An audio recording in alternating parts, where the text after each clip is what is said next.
There's a funny split within the environmental movement. On the one hand, there are people who work on conservation issues, like global warming, like saving extinct species. And the stereotype, not always true, but the stereotype about that group of people is that it tends to be dominated by white, upper middle class people and mostly men. So most of the large environmental organizations like the Sierra Club, like Greenpeace, are run by white men.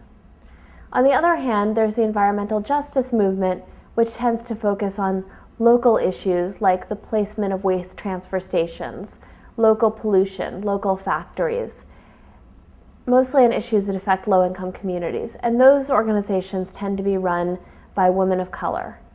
And often there's no relationship between the two of them, even though, of course, local issues, such as what we do with our garbage, have a major effect on global issues like global warming. And so what I wanted to do in the chapter of my book in which I talk about environmental sustainability was bring these two worlds together. I'm not the first person to do this. Other people in the environmental movement have done this.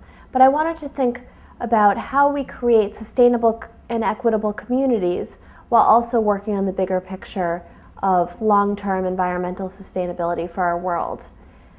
And I turned to a number of Jewish texts that talk about how we can both reduce the burden on our own communities and also share the burden.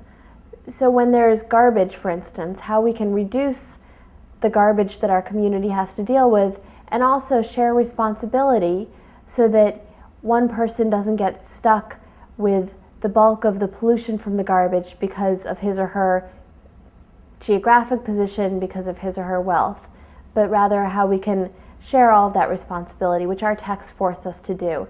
And I hope that that's how we can bring these two worlds of our environmental movements together, that we can think about how we can, on the one hand, reduce the burden in general on the world, on each person, and second, share the burden so that it's more equitable, so that the burden of pollution doesn't fall so heavily on the lowest income communities and on communities of color.